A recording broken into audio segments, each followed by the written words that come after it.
TVS YouTube వీక్షకులందరికీ నమస్కారం. నేను మీ డాక్టర్ నావడపల్లి మహేష్ చంద్ర భరద్వాజను, హైదరాబాద్ నుంచి కన్సల్టెంట్, ట్రైనర్ అండ్ ఆస్ట్రోపైటర్ను. గురువు అంటే ఎవరు? నిన్ననే గురు పూర్ణమైంది. గురువు అంటే ఎవరు అందరికీ తెలుసు. ఈ గురువులలో 3 రకాలు ఉంటారు. గురువులలో 3 రకాలు, 3 వర్గాలుగా, 3 విభాగాలుగా మనం వానికి స్థానం ఇచ్చేది ఉంటే, ఫస్ట్ గురువు మన ఒక మనిషి భూమి మీద పుట్టినాక వాళ్ళ ఫస్ట్ గురువులు అమ్మ నాన్న. అమ్మ నాన్న ఫస్ట్ గురువు. అమ్మ ఏం చెప్తుంది? ఇది కాలుతుంది, నిప్పు, నీరు, ఈ అన్నం, ఇది మంచం, కంచం, ఇది ఫలాని టీవీ, ఇది వస్తువు, ఇది ముట్టకు, జాగ్రత్త అని అమ్మ చెప్తుంది. అంటే అమ్మ వల్ల బట్టి మనకు జ్ఞానం వస్తుంది. రెండోది నాన్న. నాన్న కూడా మనకు బాహ్య ప్రపంచం పరిచయం చేస్తాడు, బాహ్య ప్రపంచం గురించి చెప్తాడు. అందు గురించి నాన్న కూడా ఒక గురువే. తర్వాత అకాడమిక్ క్వాలిఫికేషన్ అంటే మామూలు లౌకిక విద్య అయినా, ఇల్లు, ఏబిసిడు, లెక్కలు, వాటవి ఒక భౌతిక సంపాదన కోసం, కామన్ సెన్స్ కోసం మనిషి చేసే ఈ విద్య కోర్సు ఏదైనా కానీ ఈ భౌతికమైన విద్యలు నేర్పే వాళ్ళము ఫస్ట్ ప్రాథమిక స్టేజ్లో టీచర్ అంటాం. ఇక్కడ మన ప్లే స్కూల్ దగ్గర నుంచి హై స్కూల్ వరకు వాళ్ళని టీచర్ అంటాం. మేల్ ఆర్ ఫీమేల్ టీచర్ అంటాం. తర్వాత జూనియర్ కాలేజ్కి పోయినాక వాళ్ళని లెక్చరర్ అంటాం. యూనివర్సిటీ లెవెల్ అయినాక ప్రొఫెసర్ అంటాం. ఇంకా పిహెచ్డి చేసేటప్పుడు సహాయం చేసే వాళ్ళను గైడ్ అంటాం. గైడ్. ఇది అకాడమిక్ క్వాలిఫికేషన్ కోసం, ఒక ఉద్యోగం పొందడానికి, తర్వాత ఇంకేదన్నా కానీ ఒక మనిషి యొక్క బతుకు తెరువు కోసం ఇచ్చే ఈ అకాడమిక్ క్వాలిఫికేషన్, అకాడమిక్ విద్య, ఇదొక వర్గం. ఇదొక వర్గం. రెండవ వర్గం ఏంది? మనకు ఆధ్యాత్మికత ప్రసాదించే వాళ్ళ గురువులు ఉంటారు. జగద్గురు. ఆధ్యాత్మిక విద్య వలన మనిషికి ఈ నైతిక ప్రవర్తన పెంపొందించేది, ఈ పాపం అంటే ఏంది, పుణ్యం అంటే ఏంది, ధర్మం అంటే ఏంది, వీటిని వివరించేవాడు. మనిషికి పాపపుణ్యాలు లేకుండా సరైన గమనస్థానంలో వాళ్ళు జన్మ సార్థకం చేసుకోవడానికి దిశ చూపించేవాడు. వాళ్ళు ఆధ్యాత్మిక గురువు.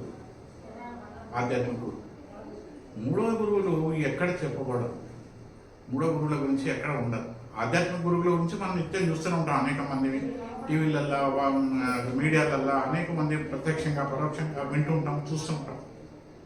ఈ అకాడమిక్ క్వాలిఫికేషన్ ఇచ్చే ఈ గురువులందరి గురించి కూడా అందరికీ అనుభవం ఉంటుంది, తెలుసు. వీళ్ళిద్దరికి మించిన మనకు గురువు అంటే ఏంది? జ్ఞానం కలిగించేవాడు. ఈ మూడో వాళ్ళు మన నిత్య జీవితంలో మన దాదాపు ప్రతి ఒక్కళ్ళకు రోజు ఎదురవుతారు. ఎవరా నిత్య జీవితంలో రోజు ఎదురయ్యా ఆ బుద్ధి జ్ఞానం కలిగించేవాడు ఎవరు అంటే, పని చేసుకొని డబ్బులు ఎక్కువట్టేవాడు, మోసం చేసేవాడు, నమ్మినందుకు మోసం చేసేవాడు, చెప్పిన పని చేయని వారు, అహంకారం గలవారు, కించపరిచేవాళ్ళు, తర్వాత ఇన్సల్ట్ చేసేవాళ్ళు, అవమానించేవాళ్ళు, మనకు ధన మాన నష్టం చేసేవాళ్ళు, వీళ్ళు గురువులు. వీళ్ళు ప్రతి ఒక్కళ్ళకి ఏదో ఒక టైంలో ఎదురవుతారు. నమ్మినందుకు మోసం చేసేవాళ్ళు వీళ్ళు. ఈ నడుమ గత 30 సంవత్సరాల నుంచి ఈ దేశంలో దాదాపు అన్ని ప్రాంతాల్లో పెరిగారు.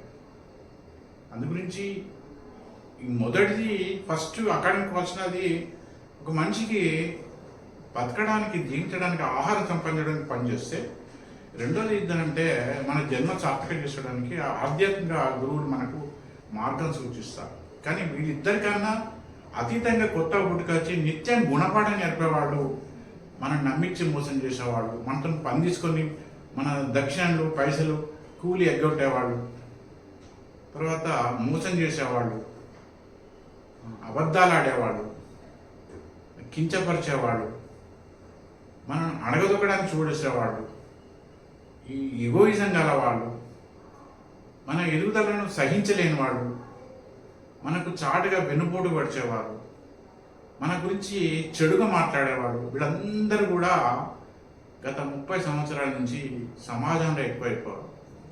వీళ్ళ విషయంలో జాగ్రత్తగా ఉండాలి.